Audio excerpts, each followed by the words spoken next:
Hello there, and welcome to In My Opinion for Blades of Fire. This is a world where the queen has turned evil and has cast a spell that turned all steel into stone, except for her soldiers' weapons. You play as Aaron, and during one day while chopping wood, he hears a cry for help. He discovers his old friend Durin in danger, along with a kid named Atso. Aaron tries to help, but is a bit too late and Durin dies. It was then revealed that Durin was bringing Aaron a magical smithing hammer while traveling with Atso. This is one of the legendary Forger's hammers, which contains great power and gives Aaron the ability to make steel weapons. With this in his hand, he and Atso go on a mission to put down the queen. Since they've been following Aaron and Atso the whole time, it's a good thing that they are pretty likable characters. Aaron is the kind muscle, and Atso is more of the brains and can read ancient languages. They both give each other shit, but it's never malicious or anything, and it's more playful. While I thought the story about stopping the evil queen was pretty good, I can see some not being fond of the pacing, as of course there is more to Aaron that the game hints to, but I didn't get some expansion to those hints until about 20 hours in. Mind you, I do like to explore and find the most I can around the areas.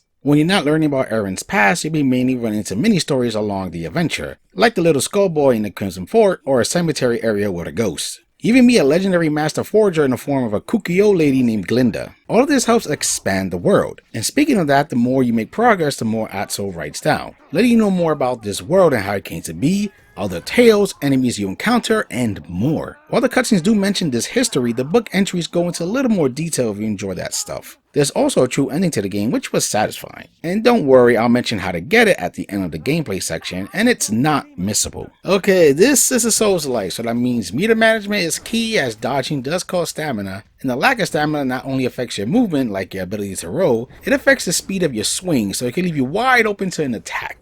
The meter feels on its own slowly, or you can hold block to make it charge faster. Your other meter you gotta watch out for is your block meter, as depending on the enemy's attack, it can break your guard, which basically makes you suffer some chip damage. The game does have a parry mechanic, which it never gives you a tutorial for. I just kind of found out it existed on my own, which is kind of weird since I felt like the game should have showed you how to do it. Also, it depends on what weapons you have and its stats that make it harder or easier to do. You either press or release block at the right time, which will trigger an animation, and for a short time you have infinite stamina and can go hog wild on your enemies. Don't worry if you have trouble parrying, as I rarely used it and didn't need it to beat the game. The core basic of your attacks is each face button represents a body part. So triangle is the head, square and circle is left and right side, and X is the bottom half. Each weapon type has its own attack animation, and some different weapons in the same weapon type have a different animation, which is a nice little touch. Depending on the weapon, there's also attack types, which are slash, pierce, and blunt. Some weapons mix two of the three, which you can switch between on the fly, and some just have one. Now you may think, well, why would you ever use a weapon that just has one? I'll tell you why, friend. That's because while it may be mixed, one section will always be a tiny bit stronger,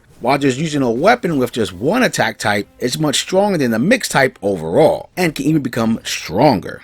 Each weapon type also has certain advantages and disadvantages baked into it. For example, daggers allow you to strike way faster multiple times and move around easier, but deal less damage and doesn't cover much in attack space. Great swords are slower but deal high damage and cover more of your attack space. Spears are super fast and have great reach, but damage output ain't on the high end, and so on and so forth for the rest of the weapons, and the game kindly shows you all of this. Now when you're actually in combat, you'll notice colors around your enemies when locked on: green, yellow, and red. Now this is important, as green means that body part is fair game, while yellow does less damage and red will just bounce you off. The colors can change depending on what attack type your weapon has, and sometimes the weapon itself. Even certain enemies can change their stance, which also affects this. While in combat, you can charge your attack by holding the button, making a more devastating blow, especially if it's the head. Now you may think, when I go for the headshot all the time, be it no more charged. And that's because sometimes it ain't the best tactic. I started to notice that depending on the body part you attack, your animation can be a little faster, leading to safer attacks,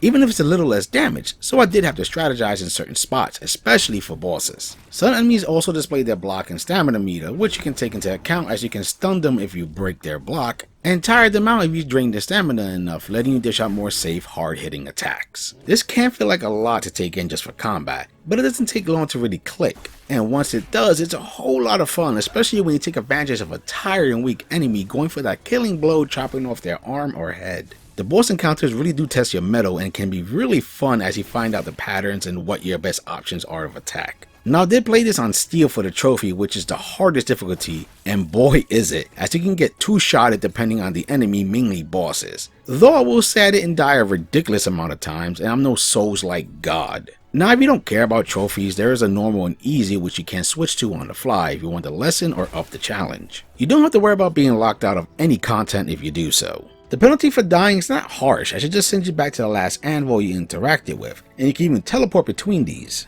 Now you do lose whatever weapon you were holding, but can pick it up from the spot you died, and if you forgot where that was, the map shows you its location. Like other Souls-likes, enemies do respond under certain conditions, such as teleporting and resting to heal up. Now this won't reset the bosses or certain special enemies, just the usual grunts. If you don't want to rest to heal, another way to do so is use your finite amount of healing flask. But once it's used up, you need to rest at the anvil to refill it, and you know what that means, so it's best to think before going through with it. You may have noticed that yeah, this game does have breakable weapons, as you can see the number under the weapon in the HUD go down. What chips it away is hitting enemies, hitting the wall, and finally using your whetstone. Thankfully, breaking other stuff in the environment doesn't wear it down. Using your whetstone is important since as you lose your sharpness with a weapon, it won't do as much damage, and can even turn a green damage spot to yellow or red. I usually hate this type of mechanic, but it's not annoying here as each weapon has a set amount of repairs, and all you need to do is find an anvil to bring it back to 100 again. Just as long as you have the materials, which you should have, as enemies, objects, and even chests drop them. And even if you need a specific material, the map shows you where it's most likely to drop. Once you waste all your repairs, your weapon is useless, but depending on the repair amount, the weapon can last a while. Now get into a big part of the game, which is blacksmithing. And to start, you'll need to teleport to the forge from any anvil, as this is where you'll be hammering steel and building your arsenal. To do this, you will need a basic blueprint, and you start off with some, but to get more you need to kill certain enemies a certain amount of times, and thankfully the game lets you know how close you are. After that's done, you must pick your parts for your weapon, as it has sections like the middle and the head, and these choices affect your stats like the length of the weapon and speed. Then you pick the materials, which again affect your stats, and depending on which side you pick of the material graph, you can focus on attack, durability, and defense. So your weapon stats like slash could easily change. Hell, even your stamina when you hold said weapon can change. There's a lot of factors that go into just picking your materials, and the further you proceed in the game, the better materials you'll get, making for more powerful weapons. Trust me, you sense the difference, as there were even weapons I made later on that barely had to be repaired, cost of using the whetstone was small, and did a crap ton of damage. The game also has a guide you can bring up to see what each stat means, and gives you a preview of what changes if you use certain materials and parts, so you're not going in blind. The next part is bringing your hammer down to forge said weapons, and here is the most difficult part, as it took me a while to get it and the game is not the best at teaching you. Basically you have these bars and you have to get them right below the weapon line, which is different for each weapon. Now you can move your hammer across and even pick the direction, and the game will show you how the bars will be affected. It may sound easy, but again it took me a while and some cursing before it finally clicked. The two tips I got are start from the right or left, and that some bars will have to go above the line to set it up so more bars can go below the line. You'll know you're going about it the right way when you see the stars fill up, and these stars represent how many times you can repair said weapon. And you start off with about 4, though it can be increased as you play to the max of 7. If you make a 4 or 5 star weapon, that should last you a good length before it's completely done for. After completing said weapon, you're allowed to name it or just pick some random name the game gives you, which is a nice little touch. Also, the game does allow you to auto forge a weapon if you made it before, so if you like the weapon and don't mind the star ranking you got for it, you don't have to do the manual forging process again. It even lets you change the materials if you want to. I really appreciate this, especially if you scored a 7-star ranking. You're allowed to hold up to 4 weapons and switch between them on the fly, and you can carry a crap ton on the side, which again lets you really have a giant arsenal for whatever situation you're in. All you have to do is go into the menu. If for whatever reason you want the materials back from the weapon you made, you can always come back to the forge or just go to an anvil and recycle it. Also, at some point you meet Glinda and she gives you the ability to rank up your weapons by how many people you kill. Depending on the weapon's rank, she will trade for a certain amount of materials, which I actually found more useful than recycling them. Now let's tackle exploration, which there is a lot in this game, as this game is more massive than you think. The map fills out as you walk and run around. And speaking of running, I am so fucking happy that running doesn't drain your stamina, as it makes getting around faster and easier, especially when you're just trying to get to a certain spot and don't want to fight. While exploring, you can find a bunch of stuff like shortcuts to get around even faster, and of course those anvil teleports I mentioned before. There's chests you can find as well, which contain 1 of 5 things.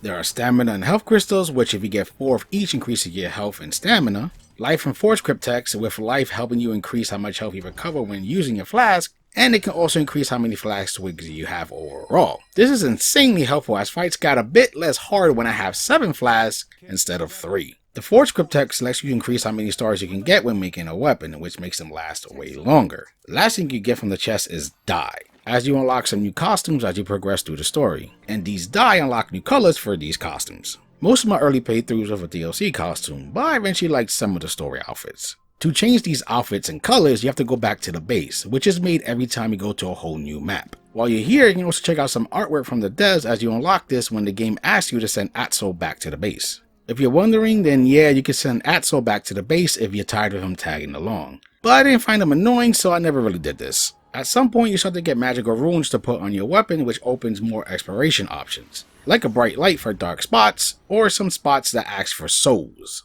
You'll also notice these weapon statues which give you more parts for your weapons, changing up some stats. Though you can't just use the weapon type to get the parts, as you must have the exact weapon on hand. This would be annoying if you couldn't carry a bunch, but we can. And if you just want to make the weapon to get the parts and not waste any materials, we already know you can do this as well. Finally, the post-game, which leads to the game's true ending. I won't spoil anything that happens and just say the bare minimum. Basically, when the credits roll, you notice you can still move a character, which triggers a cutscene. Now your goal is to look for tablets, and you might have found some already, since they're gotten by giving a statue 2 blue gem teardrops. Some are found in hidden areas or by fighting special stone guardians, which you need to follow a bird to wake up, and they can drop stamina gems as well. Once all the tablets are collected, you'll have to go to a certain area and will be asked to make a choice. But it's kinda obvious what's the right one, though if you want to be safe, look it up. Once that's done, you'll again need to go to a specific area and you're done. Sorry for being cryptic, but like I said, I'm trying not to spoil anything. Now if you're worried that finding these tablets and basically anything else you're missing would be a pain in the ass, the game throws you a big bone.